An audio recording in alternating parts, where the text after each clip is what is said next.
Hello everyone, welcome back. तो आज हम सॉल्व करने वाले हैं इलस्ट्रेशन एग्जाम्पल नंबर 7 या सॉल्व एग्जाम्पल नंबर 7 या problem number 7 on single entry system. तुमने क्या कहा है क्वेश्चन में? तुमने कहा Rohit the trader keeps his books on single entry system. तो रोहित नाम का ट्रेडर है, वो अपने बुक्स ऑफ अकाउंट्स को सिंगल एंट्री सिस्टम पर मेंटेन करता है एंड उन्होंने उसकी फाइनेंशियल पोजीशन अप्रैल 18 एंड मार्च 19 आपको दी हुई है। तो सिंपल यहाँ पर डेट कॉलम से हमें हमारी ओपनिंग स्टेटमेंट ऑफ अफेयर्स की डेट मिल गई as 1 April 18 and closing statement of affairs की डेट मिली एज 31 मार्च 2019। आगे अगर लास्ट लाइन पर पढ़ोगे तो उन्होंने कहा है prepare opening and closing statement of affairs and statement of profit और loss for the year ended 31 March 2019। तो सिंपल वही तीन स्टेटमेंट्स हमें प्रिपेयर करने हैं, opening statement of affair, closing statement of affair and statement of profit और loss. तो पहले फॉर्मेट रेडी करते हैं। तो मैं आ रहा हूँ फर्स्ट पेज पर, मैंने लिखा in the books of Rohit opening statement of affairs as on 31st March 2018, you can write 1st April 2018 and closing statement of affairs as on 31st March 2019। तो मैंने फर्स्ट पेज पर opening statement of affair and closing statement of affair draw किया।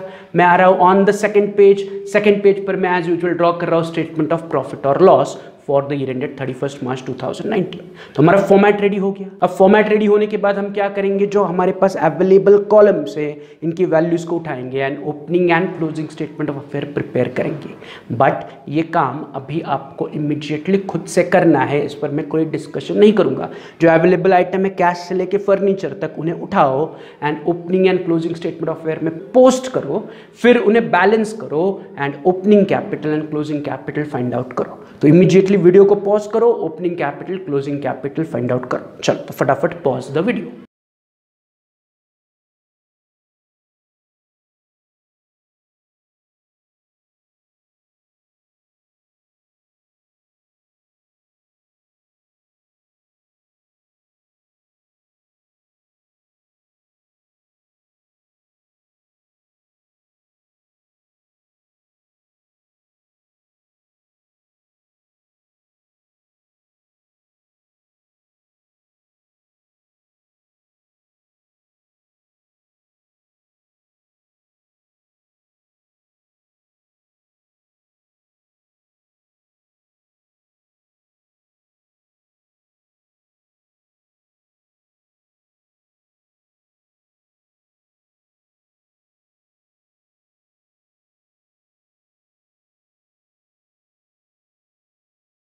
चलो तो आपने opening capital and closing capital find out किया होगा।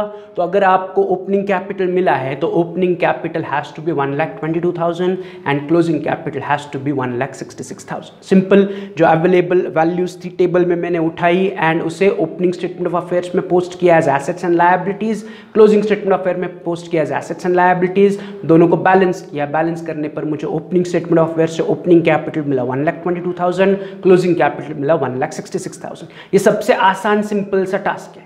तो अगर आपको ओपनिंग एंड क्लोजिंग कैपिटल मिला है तो आगे बढ़ते हैं, चलते हैं ऑन स्टेटमेंट ऑफ प्रॉफिट और लॉस। पहले लाइन पर हमें चाहिए हमेशा क्लोजिंग कैपिटल, जो अभी आपने कैलकुलेट किया था एज 1,66,000। तो क्लोजिंग स्टेटमेंट ऑफ अफेयर से क्लोजिंग कैपिटल उठाओ एंड प्रॉफिट एंड लॉस के स्टेटमेंट में लिखो एज क्लोजिंग कैपिटल 1,66,000। तो क्लोजिंग कैपिटल हमने लिख लिया स्टेटमेंट ऑफ प्रॉफिट और लॉस में। इमीडिएटली हम उसमें क्या ऐड करते, तो हम ऐड करते उसमें ड्राइंग्स ड्यूरिंग द ईयर। तो एडजस्टमेंट में चेक करो कि क्या ड्राइंग्स की इंफॉर्मेशन हमारे पास अवेलेबल है। तो जो एडजस्टमेंट है उसमें फर्स्ट लाइन पे ही उन्होंने कहा है कि during the year he had withdrawn ₹100 per month for house hold expenses. तो वेरी क्लियरली उन्होंने कहा है कि जो रोहित है उसने अपने बिजनेस से ₹100 पर मंथ के हिसाब से खर्च किए पैसे for his house hold purpose, या हाउस होल्ड एक्सपेंसेस के लिए उसने 100 रुपया हर महीना खर्च किया। तो drawings is how much, 100 per month. तो यहाँ पर हमें पर मंथ के ड्राइंग्स चाहिए क्या? आंसर इज नो, हमें ड्राइंग्स ड्यूरिंग द ईयर चाहिए। तो एक साल में कितने महीने होते हैं? 12। तो पूरे साल के ड्राइंग्स बन जाएंगे 100 × 12। तो ड्राइंग्स ड्यूरिंग द ईयर के आगे मैं सिंपली लिख रहा हूँ ₹100 मल्टीप्लाइड बाय 12। तो पूरे साल के ड्राइंग बन गए आउटर कॉलम में 1,200। तो total drawings made by Rohit is 1200। इस ड्राइंग्स को क्या करो, क्लोजिंग कैपिटल में ऐड करो, तो ऐड करने पर नीचे टोटल आ रही है 1,67,200। तो ड्राइंग्स मिल गया। ड्राइंग्स के बाद हम इमीडिएटली क्या लेस करेंगे additional capital brought during the year. तो फिर से एडजस्टमेंट में चेक करो, is there any additional capital की information given in the question. तो अगर आप ऊपर से नीचे तक सारी अगर एडजस्टमेंट ठीक से पढ़ोगे तो कहीं पर भी एडिशनल कैपिटल की इंफॉर्मेशन क्वेश्चन में नहीं दी है। तो इसका मतलब है रोहित ने इस साल बिजनेस में कुछ एडिशनल कैपिटल नहीं दिया।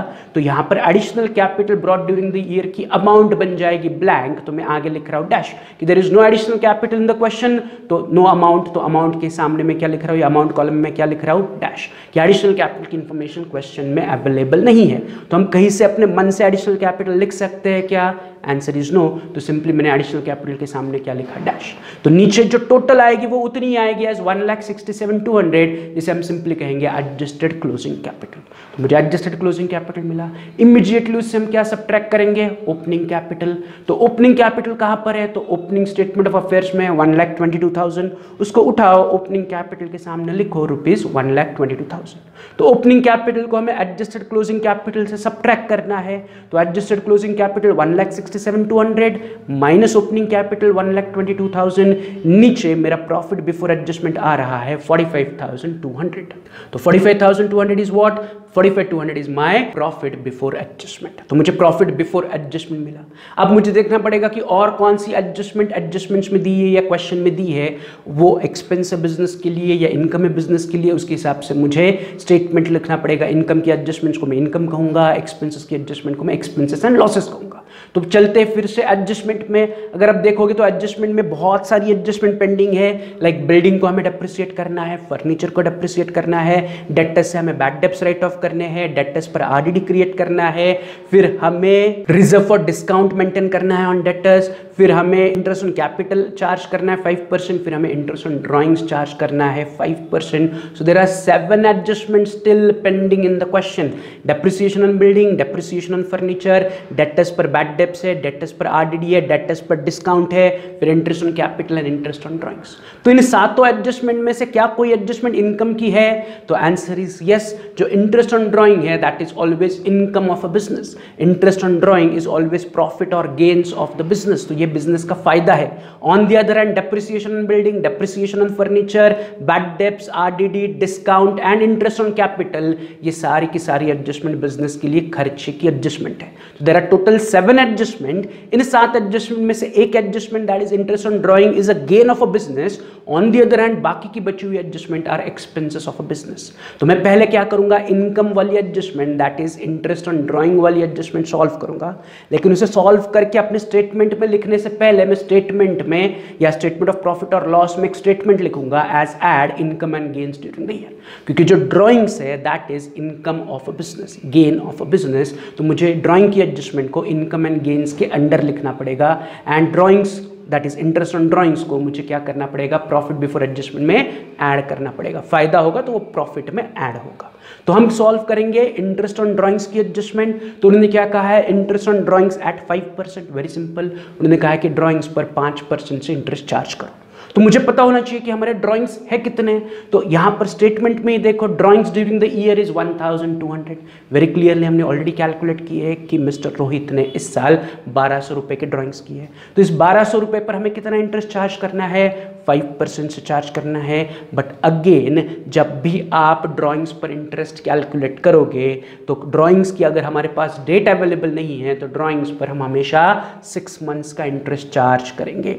फाइनल अकाउंट्स में पढ़ा हुआ कंसेप्ट कि ड्राइंग्स पर हमेशा 6 महीने के लिए आपको इंटरेस्ट चार्ज करना है। तो जो मेरे 1200 के ड्राइंग्स है उस पर मैं 5% से इंटरेस्ट चार्ज करूंगा, लेकिन for a period of 6 months. तो 1200 के ड्राइंग्स पर 5% से 6 महीने के लिए मुझे इंटरेस्ट चार्ज करना है। तो इसका कैलकुलेशन इस प्रकार बनेगा कि 1200 रुपीज़ के drawings into 5% into 6 months which is nothing but 30 rupees. तो इंटरेस्ट ऑन ड्राइंग्स आ रहा है 30 रुपीज़। तो यहाँ पर ड्राइंग्स पर हम इंटरेस्ट चार्ज कर रहे हैं 30 रुपये का। तो ये 30 रुपया बिजनेस का फायदा है। तो उस फायदे को उठाओ एंड इनकम एंड गेन्स के सामने लिखो as first item that is interest on drawings ₹30। तो ये एक लौता आपका इनकम का फायदे का एडजस्टमेंट है, तो इसकी टोटल उठाओ एंड आउटर कॉलम में लेके जाओ एज ₹30। तो इनकम एंड गेन्स कितना हो रहा है यहाँ पर हमें, केवल ₹30 का in form of interest on drawings. तो यहाँ पर हमने इंटरेस्ट ऑन ड्रॉइंग्स का एडजस्टमेंट सॉल्व किया, उसे इनकम्स के नीचे लिख लिया, उसका टोटल बाहर ले लिया। अब हमारे पास बहुत सारी बाकी की एडजस्टमेंट है, तो एक एक करके इनको सॉल्व करते हैं, starting with depreciation on building and depreciation on furniture की मुझे बिल्डिंग एंड फर्नीचर पर डेप्रिसिएशन चार्ज करना है। शुरुआत करते हैं विथ डेप्रिसिएशन ऑन बिल्डिंग। तो जो हमारे पास टेबल है उसमें चेक करो कि बिल्डिंग कितने की अवेलेबल है। तो साल के शुरुआत में हमारे पास बिल्डिंग थी 40,000 की, साल के एंड में हमारे पास बिल्डिंग हो गई 60,000 रुपए की। तो बिल्डिंग में देयर इज इंक्रीज। अगर आप बिल्डिंग देखोगे तो साल के शुरुआत में 40,000 की थी, साल के एंड में 60,000 की है। तो बिल्डिंग क्यों इंक्रीज हुई, नथिंग बट इस साल आपने बिल्डिंग में कुछ नई बिल्डिंग ऐड की या आपने कुछ नई बिल्डिंग खरीदी। तो कैसे पता चला, तो सिंपल दिख रहा है हमें कि 40,000 की बिल्डिंग 60,000 होगी, साल के शुरुआत में 40,000 थी, साल के एंड में 60,000 है। तो 40 की बिल्डिंग 60 कैसे होगी, तो 20,000 की बिल्डिंग मैंने परचेज की या ऐड की to the building this year. तो बिल्डिंग में इस साल हमने 20,000 की नई बिल्डिंग ऐड की। बट ये नई बिल्डिंग कब ऐड की, उसकी इंफॉर्मेशन हमारे पास है क्या, द आंसर इज यस। उन्होंने इसी एडजस्टमेंट में कहा है assume additions to both were made on 1 October 18। तो फर्नीचर एंड बिल्डिंग दोनों में आपने इस साल कुछ एडिशंस किए जो कि अक्टूबर 2018 के दिन की है। अगर आप नीचे देखोगे तो फर्नीचर भी 15 से 20,000 हो गया। तो फर्नीचर में भी देयर इज ए इंक्रीज, मतलब फर्नीचर में भी आपने नया फर्नीचर खरीदा। तो ये जो नया फर्नीचर है ये भी आपने 1 अक्टूबर 18 को खरीदा। एंड जो बिल्डिंग में आपको एडिशन दिख रहा है ये भी आपने 1 अक्टूबर 2018 को किया है। तो जब हम बिल्डिंग एंड फर्नीचर पर डेप्रिसिएशन चार्ज करेंगे तो हम क्या करेंगे, उसका old furniture and old building side में निकालेंगे, उस पर डेप्रिसिएशन चार्ज करेंगे, and new furniture new building side में निकालेंगे एंड उस पर डेप्रिसिएशन चार्ज करेंगे। तो अभी हम चार्ज करें डेप्रिसिएशन ऑन बिल्डिंग। तो बिल्डिंग साल के शुरुआत में था 40, साल के एंड में है 60। तो there is addition of building of ₹20,000। तो उसके लिए आप भी क्या करो, अपने नोटबुक में वर्किंग करो। जैसे मैं आपको वर्किंग दिखा रहा हूँ कि मेरे पास 60,000 की बिल्डिंग है जिसमें से 40,000 की बिल्डिंग पुरानी है, तो ऑटोमेटिकली 20,000 की बिल्डिंग मेरे लिए नई बनी। और ये जो नई बिल्डिंग है एज पर एडजस्टमेंट मैंने परचेस की है ऑन 1 अक्टूबर 2018। ये क्लियर है कि 60,000 बिल्डिंग में से 40,000 साल के शुरुआत में थी तो वो ओल्ड बिल्डिंग हो गई। तो 60 में से 40 पुरानी है, तो नई कितनी है, 20,000। और ये नई बिल्डिंग हमने कब खरीदी है, तो एज पर एडजस्टमेंट अक्टूबर 2018 को खरीदी है। तो मुझे ओल्ड बिल्डिंग को 10% से डेप्रिसिएशन चार्ज करना है, नई बिल्डिंग पर भी 10% से डेप्रिसिएशन चार्ज करना है, but from October 18 to March 19 that is the current year end. तो पहले मैं क्या कर रहा हूँ, ओल्ड बिल्डिंग पर 10% डेप्रिसिएशन चार्ज कर रहा हूँ। तो ओल्ड बिल्डिंग इज 40,000, उसका 10% इज नथिंग बट 4,000। तो 40,000 पर 10% इज 4,000। ओल्ड बिल्डिंग का डेप्रिसिएशन आसान है, स्ट्रेट अवे 10% से डेप्रिसिएट किया।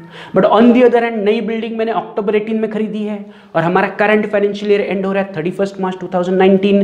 तो October 18 to March 19 is a period of 6 months. तो मुझे नए बिल्डिंग पर केवल 6 महीने के लिए डेप्रिसिएशन चार्ज करना है।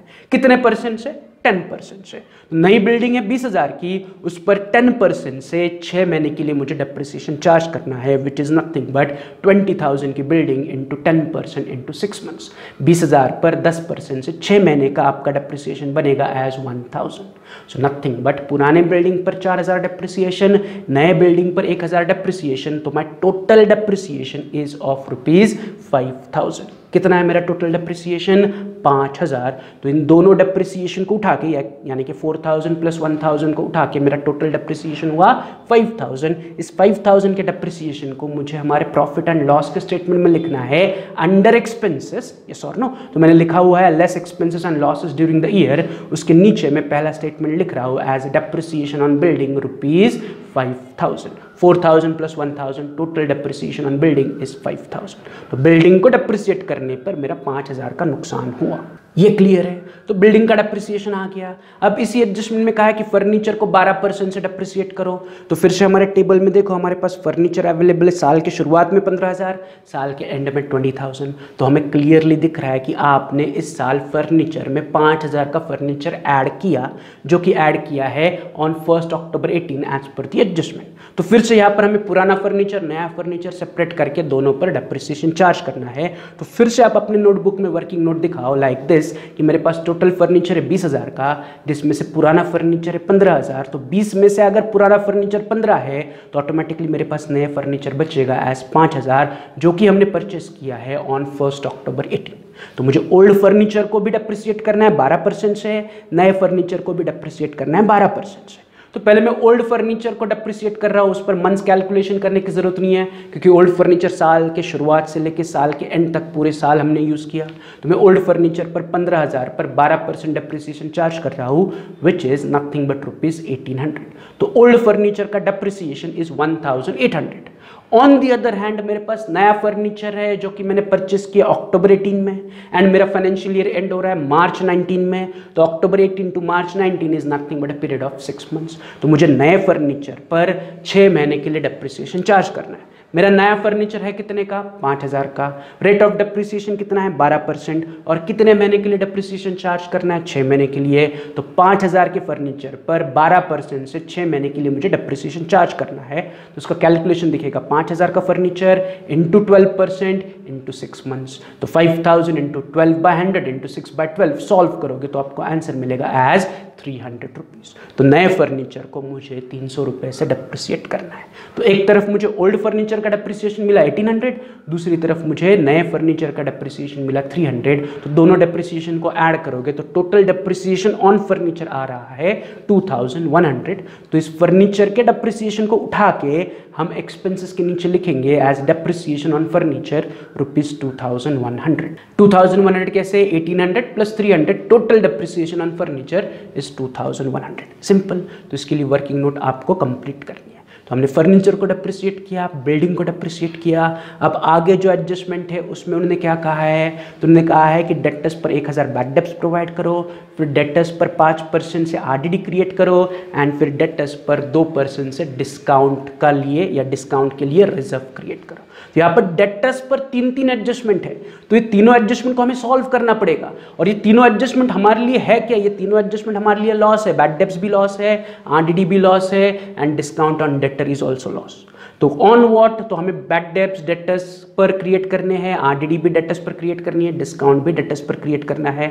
तो पहले चेक करो हमारे पास डेटर्स है कितने? तो हमारे पास डेटर्स अवेलेबल है 35,000। अगेन जब भी हम डेटर्स पर एडजस्टमेंट सॉल्व करेंगे तो हम हमेशा क्लोजिंग डेटर्स यानी कि साल के एंड वाली वैल्यू पर कैलकुलेशंस दिखाएंगे। तो मेरे पास क्लोजिंग डेटर्स अवेलेबल है 35,000। मुझे bad debts, RDD and discount इस 35,000 पर प्रोवाइड करना है। तो जब हम एडजस्टमेंट सॉल्व करेंगे डेटर्स पर तो हमेशा हमारा सीक्वेंस वही रहेगा कि पहले हम बैड डेप्ट सब्ट्रैक्ट करेंगे, फिर आरडीडी सब्ट्रैक्ट करेंगे, फिर हम डिस्काउंट सब्ट्रैक्ट करेंगे। अगेन फाइनल अकाउंट्स में हमने ये पढ़ा हुआ है कि डेटर्स से हमेशा पहले बैड डेप्ट्स राइट ऑफ करने हैं, फिर आरडीडी राइट ऑफ करनी है और फिर जो बचेगा डेटर्स उस पर डिस्काउंट क्रिएट करना है। तो मैं पहले क्या कर रहा हूँ? 35,000 के डेटर्स से बैड डेप्ट सब्ट्रैक्ट कर रहा हूँ। तो कैलकुलेशन इस प्रकार दिखेगा कि मेरे डेटर्स से 35,000 लेस बैड डेप्ट्स 1,000। तो बैड डेप्ट्स काटने के बाद मेरे डेटर्स बचेंगे 34,000।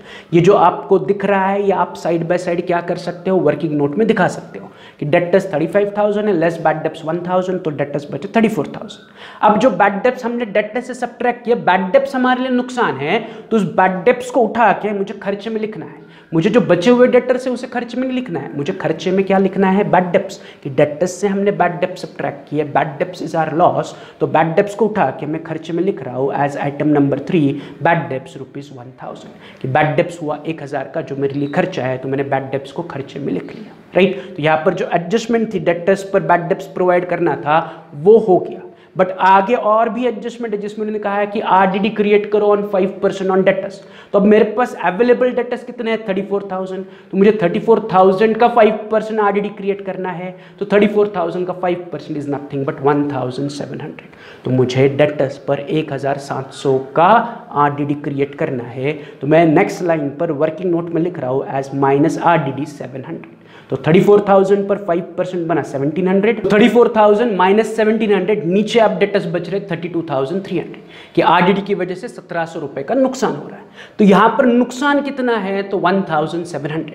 तो आरडीडी हमने कितनी प्रोवाइड की डेटर्स पर, 1700। So my loss because of RDD is 1700। तो उस आरडीडी नुकसान को उठा के मुझे खर्चे में लिखना पड़ेगा। तो मैं चौथा आइटम लिख रहा हूं एज आरडीडी रुपीज 1700। मैंने डेटर्स पर 5% से आरडीडी प्रोवाइड की विच इज 1700। तो वो 1700 मैंने नुकसान यहां पर खर्चे में लिख लिया, राइट। अगेन जो येलो पार्ट है दैट इज वर्किंग, वो आप अपने अपने नोटबुक में एज अ वर्किंग नोट दिखाओ कि मेरे पास डेटर्स से 35,000, पहले मैंने उससे बैड डेब्ट सब्ट्रैक्ट किया, फिर बैड डेब्ट्स काट के जो डेटर्स बचे थे उस पर 5% आरडीडी प्रोवाइड की विच इज 1700। तो 1700 बिंग नुकसान, मैंने नुकसान को एक्सपेंसेस में लिख लिया।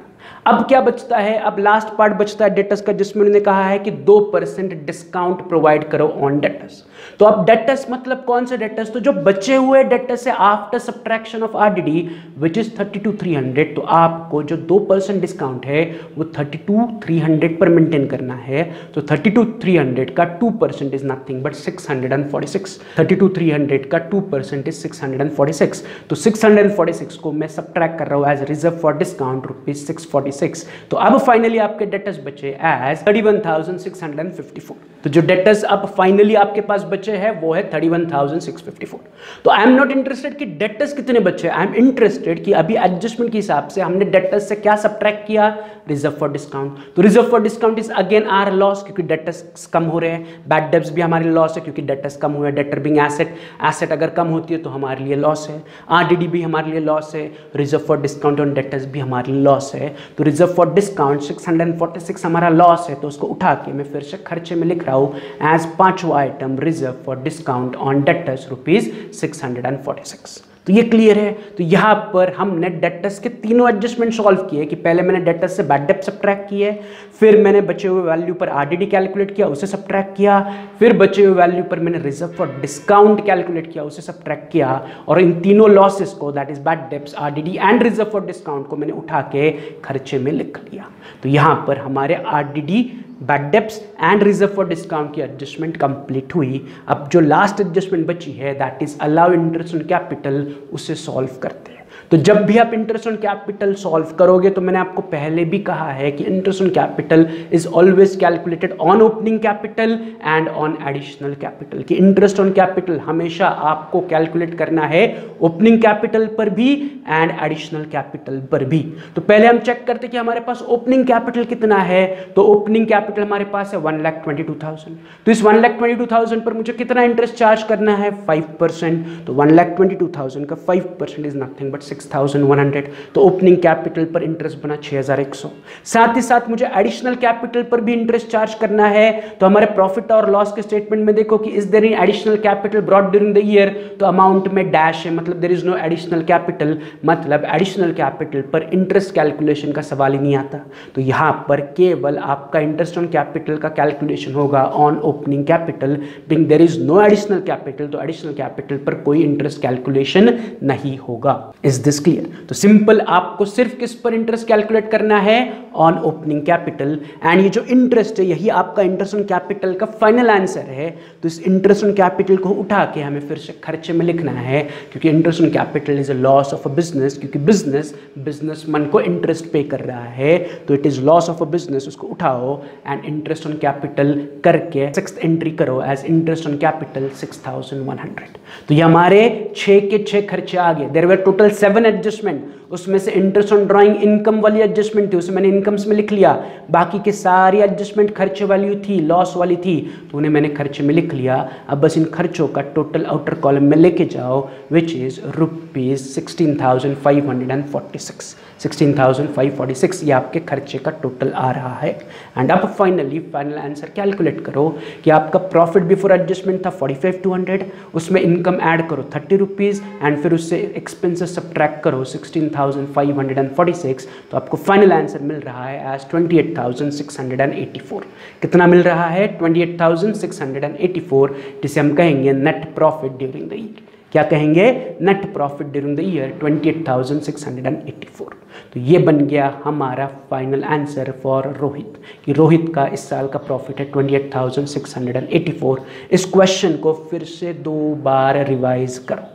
अब हम चलते फटाफट on the next question which is easy question, problem number 8 या इलस्ट्रेशन नंबर 8, जिसमें कहा है Aditya keeps his books on single entry system and the following information is disclose. तो ये आदित्य की इन्फॉर्मेशन है, फिर से आपको टेबल दिया है, वैल्यूज दिए मार्च 16 की एंड मार्च 17 की। तो 31 मार्च 16 हमारे लिए बन जाएगा ओपनिंग स्टेटमेंट ऑफ अफेयर्स का डेट एंड 31 मार्च 2017 हमारे लिए बन जाएगा क्लोजिंग स्टेटमेंट ऑफ अफेयर्स का डेट। फिर नीचे कुछ एडिशनल इन्फॉर्मेशन दी है एंड उसके नीचे उन्होंने कहा है कि prepare opening statement of affair, closing statement of affair and statement of profit और लॉस। तो फिर से सिंपल सा एग्जांपल है, उसके लिए फॉर्मेट रेडी करते हैं, उसे सॉल्व करते हैं। तो मैं आ रहा हूँ ना फर्स्ट पेज में, ड्रॉ कर रहा हूँ opening statement of affairs and closing statement of affairs in the books of Aditya. फिर सेकंड पेज पर मैं ड्रॉ कर रहा हूँ स्टेटमेंट ऑफ प्रॉफिट और लॉस। तो ये 2 पेजेस का सबका फॉर्मेट रेडी होना चाहिए। अगर फॉर्मेट रेडी है तो हमारा अगला काम है कि टेबल के आइटम्स को उठा के opening statement of affairs and closing statement of affairs में पोस्ट करना है। बट अगेन ये काम आपको करना है, ओपनिंग कैपिटल फाइंड आउट करो, क्लोजिंग कैपिटल फाइंड आउट करो, सारे आइटम्स को पहले पोस्ट करो, फिर ओपनिंग कैपिटल फाइंड आउट करो from opening statement of affairs, फिर क्लोजिंग कैपिटल फाइंड आउट करो from closing statement of affairs. तो इमीडिएटली वीडियो को पॉज करो एंड आंसर फाइंड आउट करो।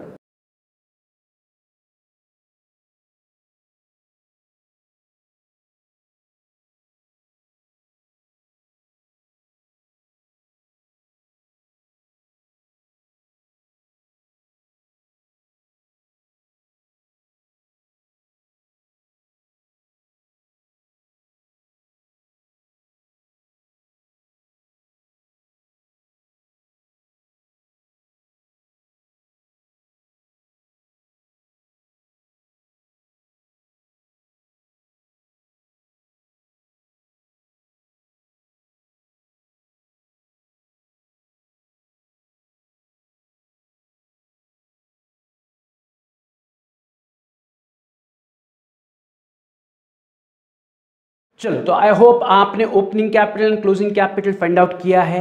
तो ओपनिंग कैपिटल मिलना चाहिए सबको 62,650, क्लोजिंग कैपिटल मिलना चाहिए 86,100। तो ओपनिंग कैपिटल आ गया, क्लोजिंग कैपिटल आ गया। अब हम फटाफट क्या करेंगे, स्टेटमेंट ऑफ प्रॉफिट और लॉस प्रिपेयर करेंगे, जिसकी शुरुआत हमेशा होगी विथ क्लोजिंग कैपिटल। तो मैं आ रहा हूँ सेकंड पेज पर स्टेटमेंट ऑफ प्रॉफिट और लॉस में। फर्स्ट लाइन पर हम हमेशा क्या लिखेंगे, closing capital, that is nothing but capital at the end of the year, जो आपने अभी कैलकुलेट किया था, and closing capital in the closing statement of affairs which is 86,100, उसको उठाओ एंड क्लोजिंग कैपिटल के सामने लिखो क्लोजिंग कैपिटल 86,100। तो क्लोजिंग कैपिटल उठाया, स्टेटमेंट ऑफ प्रॉफिट और लॉस में लिख लिया। अब इमीडिएटली नेक्स्ट लाइन पर लिखेंगे add drawings during the year, fixed format, add drawings during the year. तो कितने ड्राइंग्स है, चेक करो एडजस्टमेंट में कि उसके ड्राइंग्स कितने हैं। तो एडजस्टमेंट 1 में उन्होंने कहा है Aditya transfer 150 each month during first half year and 200 each month for the remaining period from his business to his private bank account by way of drawings. तो by way of drawings Aditya ने क्या किए, first half year यानी कि पहले 6 महीने उसने 150 each month business से निकाले और घर लेके गया, फिर बाकी के 6 महीने उसने 200 रुपये निकाले, घर लेके गया, एंड साथ ही साथ उन्होंने लास्ट कहा है took away 300 worth of goods for personal use. तो यहाँ पर आदित्य ड्राइंग्स कर रहा है in cash also and in goods form also. तो हमें ड्राइंग्स के अंदर कैश की एंट्री अलग दिखानी है, गुड्स की एंट्री अलग दिखानी है। तो आदित्य ने जो पैसे ट्रांसफर किए अपने बिजनेस बैंक अकाउंट से पर्सनल बैंक अकाउंट में, उसे हम कहेंगे drawings in form of cash. तो मैं पहला स्टेटमेंट लिख रहा हूं इन कैश। इन कैश में पहले मैं लिख रहा हूँ 150 इंटू 6 यानी कि 900 रुपीज़ की पहले 6 महीने आदित्य ने 150 रुपीज़ बिजनेस से निकाले, हाफ ईयर मतलब 6 मंथ्स। तो 150 इंटू 6 मंथ्स इज 900 रुपीज़ पहले 6 महीने निकाले, फिर 200 रुपये निकाले, उसे उठा के लिख रहा हूँ 200 इंटू 6 यानी कि 1200। तो आदित्य ने टोटल कैश में 150 इंटू 6 यानी कि 900 रुपीज़ निकाले एंड 200 इंटू 6 यानी कि 1200 रुपीज़ बिजनेस में निकाले। साथ ही साथ उसने 300 रुपये के गुड्स भी निकाले, उसे मैं लिख रहा हूं drawings in form of goods ₹300। तो ये आदित्य का टोटल ड्राइंग्स हुआ कि उसने कैश निकाली, गुड्स निकाले, तो उसके टोटल ड्राइंग्स कितने बने। तो टोटल आउटर कॉलम में ले लो 2400 कि आदित्य ने कैश एंड गुड्स मिला के टोटल 2400 का ड्राइंग्स किया। सिंपल। अब इन ड्राइंग्स की वैल्यू को क्या करो, क्लोजिंग कैपिटल में ऐड करो, तो 86,100 प्लस 2,400 नीचे आंसर मिलेगा 88,500। इस आंसर में से हम इमीडिएटली सब्ट्रैक्ट करेंगे less additional capital brought during the year. तो फिर से एडजस्टमेंट में चेक करो कि क्या कोई एडिशनल कैपिटल आदित्य ने बिजनेस में लाया है क्या, तो आंसर इज यस। एडजस्टमेंट 2 में उन्होंने कहा है आदित्य ने अपना घर का फर्नीचर बेचा एंड वो पैसे उसने बिजनेस में यूटिलाइज किए। Aditya sold his household furniture for 5,000 and the proceeds were utilised for business, and वो पैसा उसने बिजनेस में यूटिलाइज किया, तो nothing but additional capital is ₹5,000। तो उस 5,000 को उठा के एडिशनल कैपिटल के सामने लिखो ₹5,000। तो ये 5,000 हमें ऊपर की वैल्यू से क्या करना है, सब्ट्रैक्ट करना है। तो 88,500 माइनस 5,000 नीचे बचेगा 83,500 एज एडजस्टेड क्लोजिंग कैपिटल। तो एडजस्टेड क्लोजिंग कैपिटल मिला, इमीडिएटली उससे क्या सब्ट्रैक्ट करेंगे, ओपनिंग कैपिटल। तो मैं नीचे लिख रहा हूँ less opening capital. Where is opening capital, तो आपने ऑलरेडी कैलकुलेट किया है उसे ओपनिंग स्टेटमेंट ऑफ अफेयर्स में। तो ओपनिंग स्टेटमेंट ऑफ अफेयर्स में देखो ओपनिंग कैपिटल इज 62,650, उसे उठाओ एंड ओपनिंग कैपिटल के सामने लिखो 62,650। सिंपल। तो ओपनिंग कैपिटल को एडजस्टेड क्लोजिंग कैपिटल से सब्ट्रैक्ट करो, नीचे आपको आंसर मिलेगा as 20,850 as profit before adjustment. Simple. तो profit before adjustment formula use किया, closing capital at drawings less additional capital less opening capital, मुझे प्रॉफिट बिफोर एडजस्टमेंट मिल गया। अब मुझे चेक करना पड़ेगा क्या कोई एडजस्टमेंट पेंडिंग है, तो हमारे पास टोटल 3 एडजस्टमेंट है, उसमें से थर्ड एडजस्टमेंट अभी भी पेंडिंग है। फर्स्ट एडजस्टमेंट सेकंड एडजस्टमेंट हमने ऑलरेडी सॉल्व किया drawings and additional capital. Third adjustment के भी 2 हिस्से हैं, जिसमें उन्होंने कहा है कि फर्नीचर को 10% से डेप्रिसिएट करो एंड डेटर्स पर 5% RDD मेंटेन करो। तो ये दोनों सिंपल एडजस्टमेंट है, बट ये दोनों एडजस्टमेंट का असर हमारे प्रॉफिट पर क्या पड़ेगा, दैट इज ये दोनों एडजस्टमेंट हमारे लिए खर्चे है, ये दोनों एडजस्टमेंट हमारे लिए इनकम है। तो आंसर इज ये दोनों एडजस्टमेंट हमारे लिए लॉस है, खर्चा है, एक्सपेंस है। डेप्रिसिएशन तो खर्चा है ही, साथ ही साथ RDD भी खर्चा है। तो इन दोनों एडजस्टमेंट को सॉल्व करने पर हमें खर्चे मिलेंगे। तो मैं अपने स्टेटमेंट में पहले से लिख रहा हूँ less expenses and losses during the year, कि depreciation is my expense, RDD is my expense, तो उन दोनों को मैं एक्सपेंसेस एंड लॉसेस के अंडर लिखूंगा। तो पहला कौन सा एडजस्टमेंट सॉल्व करेंगे, तो पहला हम फर्नीचर को डेप्रिसिएट करेंगे। तो मेरे पास फर्नीचर अवेलेबल कितना है, तो मेरे पास फर्नीचर 9,500 का अवेलेबल है। साल की शुरुआत में भी 9,500 है, साल के एंड में भी 9,500 है। तो यहाँ पर कैलकुलेशन इज वेरी सिंपल, 9,500 का 10% यानी कि डेप्रिसिएशन ऑन फर्नीचर इज 950। तो फर्नीचर पर हमें कितना डेप्रिसिएशन चार्ज करना है, 950। तो इस डेप्रिसिएशन को उठाओ, खर्चे में लिखो डेप्रिसिएशन ऑन फर्नीचर ₹950। सिंपल। तो फर्नीचर का डेप्रिसिएशन आ गया। अब अगली एडजस्टमेंट में कहा है कि उन्होंने RDD प्रोवाइड करो डेटर्स पर, कितना 5%। तो मेरे पास डेटर्स अवेलेबल है 15,000 साल के शुरुआत वाले, 22,000 साल के एंड वाले। तो RDD किस पर प्रोवाइड करना है, तो फिर से वही RDD is always provided on closing debtors which is 22,000। तो 22,000 का 5% इज नथिंग बट 1,100। तो मुझे डेटर्स पर 1,100 का RDD प्रोवाइड करना है। RDD फिर से मेरे लिए खर्च है, तो इस खर्चे को उठा के मैं एक्सपेंसेस के नीचे लिख रहा हूं एज RDD ₹1,100। सिंपल। तो मेरे दोनों एडजस्टमेंट के आंसर्स आ गए, उसे मैंने खर्चे में लिख लिया। अब इन दोनों का टोटल आउटर कॉलम में लेके जाओ विच इज 2,050 कि RDD एंड डेप्रिसिएशन मिला के मेरा टोटल लॉस है 2,050 रुपीज़ का। इस लॉस को प्रॉफिट बिफोर एडजस्टमेंट से सब्ट्रैक्ट करो तो आपको फाइनल आंसर मिलेगा एज ₹18,800 कि प्रॉफिट बिफोर एडजस्टमेंट था 20,850, less expenses during the year 2,050। So मेरा प्रॉफिट ड्यूरिंग द ईयर आ रहा है 18,800। तो ये 18,800 is our final answer for Aditya की आदित्य को इस साल टोटल 18,800 का प्रॉफिट हुआ। सिंपल। तो इसे चाहिए तो फिर से रिवाइज करो, सिंपल एग्जांपल था right. Opening capital closing capital कैसे फंड आउट करते हैं वो तो सिंपल टास्क है, उसके बाद बस हमने एडजस्टमेंट सॉल्व की एंड हमें फाइनल आंसर मिल गया। तो keep on revising. In next lecture हम सॉल्व करने वाले प्रॉब्लम नंबर है इसी के आगे वाला सम, तो उसे भी पढ़ के उसका फॉर्मेट रेडी करके रखो एंड हो सके तो opening capital and closing capital find out करके रखो।